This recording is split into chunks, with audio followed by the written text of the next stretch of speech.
Hi, I am Chanchal Singh June from June physiotherapy. आज हम बात करेंगे ऑस्टियोपोरोसिस के बारे में। ये किसके क्या कारण हैं और इसके लिए क्या क्या रिस्क फैक्टर है और इसको हम ट्रीटमेंट फिजियोथेरेपी पर्सपेक्टिव हम क्या क्या कर सकते हैं ताकि एक तरीके से हम इसको प्रिवेंट भी कर सकें, डिले भी कर सकें और काफ़ी हद तक इसको हम ओवर पावर कर सकते हैं। चलिए स्टार्ट करते हैं कि इसके सिम्टम्स क्या होते हैं। यूजुअली ऑस्टियोपोरोसिस डायग्नोज नहीं हो पाता अनलेस एंड अनटिल कोई आपको फ्रैक्चर हो जाए, ऐसी कोई इंजरी हो जो हील ना हो रही हो। और इसके जो कॉमन एरियाज़ हैं वो फ्रैक्चर होता है आपका डिस्टल रेडियस में, कलाई में, आपके हिप में फ्रैक्चर कॉमन होते हैं और सबसे ज़्यादा कॉमन होता है आपकी स्पाइन के अंदर कंप्रेस फ्रैक्चर्स, बिकॉज ये स्पंजी बोन होती है और बहुत जल्दी फ्रैक्चर हो जाता है इसमें जब भी अब आपका ऑस्टियोपोरोसिस होता है। तो इसके सिम्टम्स अक्सर फ्रैक्चर के बाद ही डायग्नोज होते हैं कि या तो हमारा एजिंग फैक्टर हो या फिर कोई फ्रैक्चर हम सफ़र करें, तब पता लगता है कि ऑस्टियोपोरोसिस ऑलरेडी हो चुका है सेट। तो सबसे मेजर इश्यूज़ आपको लगेगा कि आपको लो बैक पेन रहेगा, मे बी बिकॉज ऑफ वही स्ट्रेस फ्रैक्चर आ जाते हैं बैक में। आपका पोस्चर स्टूप होने लगेगा, आप झुक के काफ़ी पोस्चर ख़राब हो जाएगा। आपकी हाइट रिड्यूस होने लगेगी बिकॉज आपकी स्पाइनल जो डिस्क है और जो वर्टिब्राज है वो कंप्रेसिव वे में धीरे धीरे कोलैप्स होने लग जाते हैं एक दूसरे के अंदर आपस में। तो ये इसके मेजर सिम्टम्स आप देखने को मिलेंगे। इसके मेजर कारण है सबसे पहला कि अगर आप 50 या उसके ऊपर जाते हैं तो आप एक रिस्क फैक्टर पे हैं। और कारण ये होता है कि 30 की उम्र तक जो हमारा जो ऑस्टियोक्लास्ट और ऑस्टियोब्लास्ट होते हैं जो बोन बनाते हैं और जो बोन को रीमॉडल करते हैं, खाते हैं, तो इनका बैलेंस एक्टिविटी चलता रहता है। और 35 की एज के बाद क्या होता है कि ऑस्टियोब्लास्ट मतलब जो बोन फॉर्मेशन कम होता है और बोन डिग्रेडेशन ज़्यादा होता है, तो ये इम्बैलेंस क्रिएट हो जाता है और इसके बाद हमारी बोन्स में वीकनेस आने लग जाती है, बोन्स थिक हो जाती हैं, भुरभुरी हो जाती हैं और उनकी डेंसिटी बहुत ही कम हो जाती है। सबसे एक बड़ा रीज़न फीमेल में ज़्यादा पाया जाता है, रीज़न कि मीनोपॉज के बाद एस्ट्रोजन लेवल जो बॉडी में चेंज होता है उसके कारण भी ये बहुत फास्ट हो जाता है इसका प्रोसेस। तो फीमेल्स आर मोर प्रोन। और इसके जेनेटिक फैक्टर्स भी होते हैं कि फैमिली हिस्ट्री में भी होता है काफ़ी कि आप अगर आप फैमिली में ऑलरेडी हिस्ट्री है तो आपको ईजिली ये आप उसके एक रिस्क फैक्टर पे हैं। अगर आपका फ्रेम, आपका बॉडी फ्रेम कम, आप दुबले पतले हैं, तो जो रिप्लेसमेंट जब भी बॉडी को कैल्शियम की ज़रूरत होगी तो बोन से ही निकलेगा और उसकी भरपाई इजीली हो नहीं पाएगी, तो वो लोग भी काफ़ी रिस्क फैक्टर पे होते हैं। पीपल हु स्मोक और कंज्यूम टोबैको, किसी भी फॉर्म में टोबैको कंज्यूम करते हैं, एक्सेसिव अल्कोहल यूज़ करते हैं। इसके अलावा काफ़ी सारी एंडोक्राइन डिजीज़ हैं। एंडोक्राइन डिसऑर्डर बोले तो जैसे थायराइड या डायबिटिक है तो आप एक रिस्क फैक्टर पे हैं। इसके अलावा गैस्ट्रोइंटेस्टाइनल डिजीज़ होती हैं जैसे सीलिएक डिजीज़ हो गया या इन्फ्लेमेटरी बाउल सिंड्रोम है, जो आप खा रहे हैं वो बॉडी में एब्जॉर्ब नहीं हो रहा, कैल्शियम उस फूड से न्यूट्रिशन एब्जॉर्ब नहीं हो पा रहे। आपने वेट लॉस सर्जरी कराई है, आपकी जैसे कि इंटेस्टाइन की लेंथ कट जाती है तो उतना ही न्यूट्रिशन जो आप ले रहे हो वो एब्जॉर्ब ही नहीं हो पाता। तो जो भी बैरियाट्रिक सर्जरी उसको बोलते हैं वेट लॉस सर्जरी, उसके कारण भी होता है। ऑटोइम्यून डिजीज़ होती हैं जैसे कि रूमेटॉइड आर्थराइटिस, उसमें आप प्रोन होते हैं।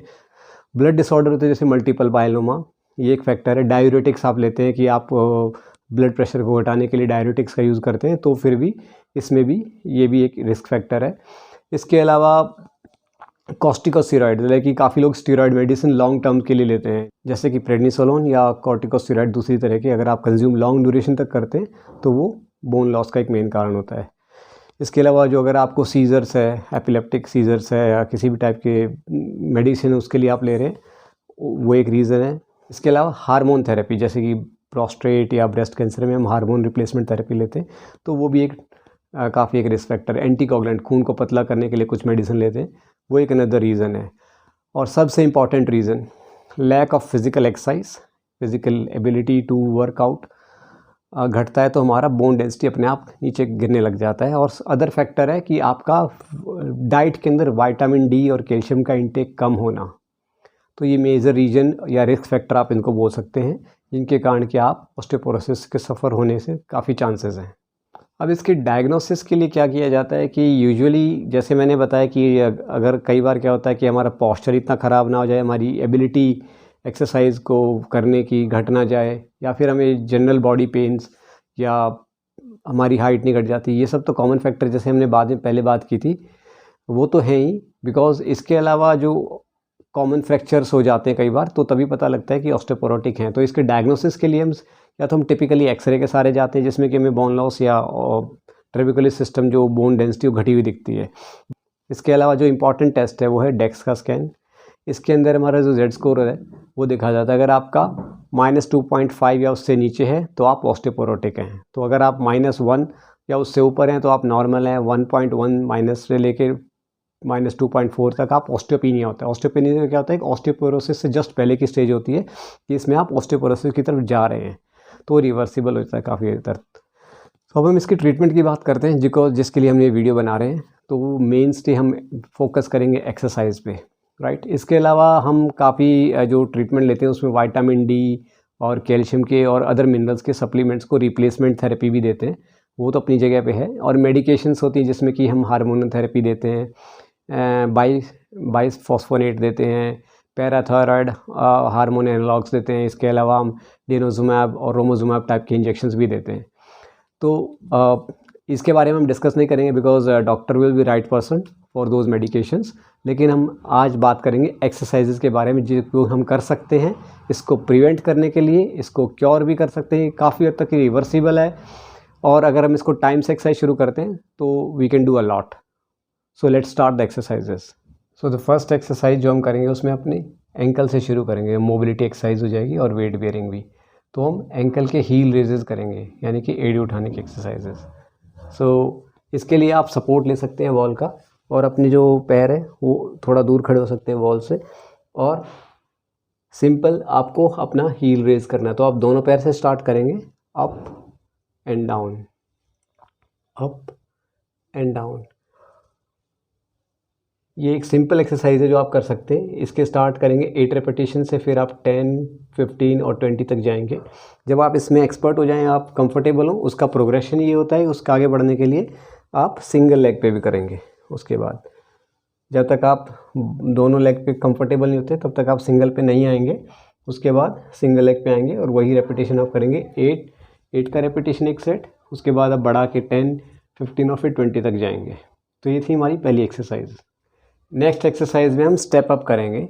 तो हम सीढ़ियों पे करेंगे। जस्ट मैं आपको डिमॉन्स्ट्रेट करने के लिए एक छोटा स्टेप पे कर रहा हूँ। तो इसमें हम स्टेप अप करेंगे, up and then I will go down. फिर आप लेग चेंज कर सकते हैं, step up and step down. तो इसका बेस्ट मोमेंट क्या होगा कि आप एक ही पैर से 10 times step up and step down, step up and step down.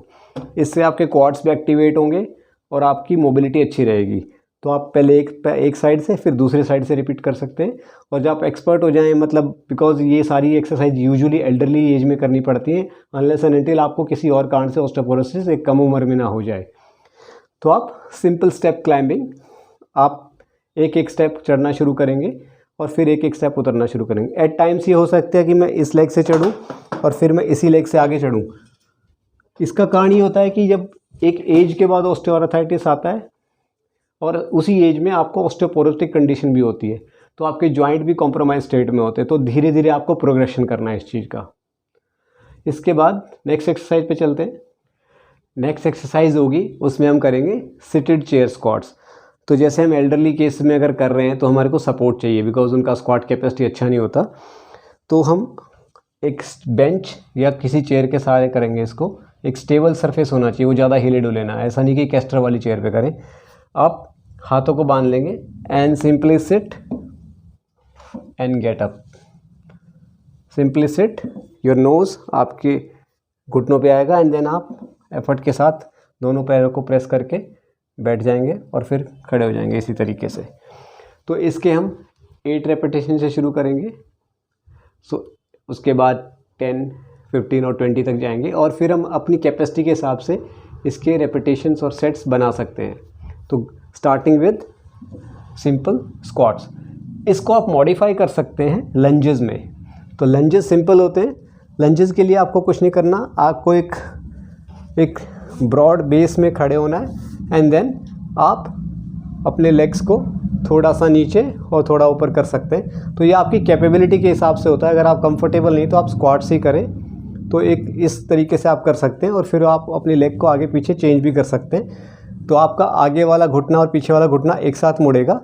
इससे क्या होगा कि आपके हिप्स और आपके नी दोनों एक साथ मोमेंटम में काम करेंगे। इसका बैलेंस भी आपका इम्प्रूव होगा और आपकी स्ट्रेंथ भी आ जाएगी लोअर लिम्स में। सो जैसे कि मैंने आपको बताया था कि ये जो मेजरली जो आपको इम्पैक्ट फील होता है आपकी स्पाइन में, हिप में और शोल्डर में ज़्यादा जल्दी फील होता है और स्पंजी बोन्स में ज़्यादा फील होता है। तो हम अभी हिप्स से आगे शुरू आ जाते हैं शोल्डर्स के एक्सरसाइज के लिए। तो इसके लिए आप अपने वॉल प्रेसेस करेंगे। तो एक तरीके का वॉल पुशअप है, आप थोड़ा अपनी हाइट के हिसाब से डिस्टेंस पे खड़े होंगे एंड देन आप नीचे पुश करेंगे। एक दो बार आपको असेस करने में लगेगा कि हाँ ये थोड़ा मैं और नीचे ला सकता हूँ, मैं पूरा नीचे जाऊँगा तो मैं इस तरीके से नहीं करूँगा, मैं पूरा बॉडी वेट लेके जाऊँगा और पूरा वापस इस तरीके से। तो मेरे इस टाइम पे मेरे रिस्ट में, एल्बो में और शोल्डर में क्लोज चेन मूवमेंट हो रही है और सारे जॉइंट एक साथ वेट ले रहे हैं और ये मेरी अपर स्पाइन पे भी और सर्वाइकल स्पाइन पे भी अच्छा एक्सरसाइज है। तो इस तरीके से आप 8 के काउंट का एक सेट बना सकते हैं एंड देन 10, 15 और 20 तक प्रोग्रेस कर सकते हैं धीरे धीरे करके।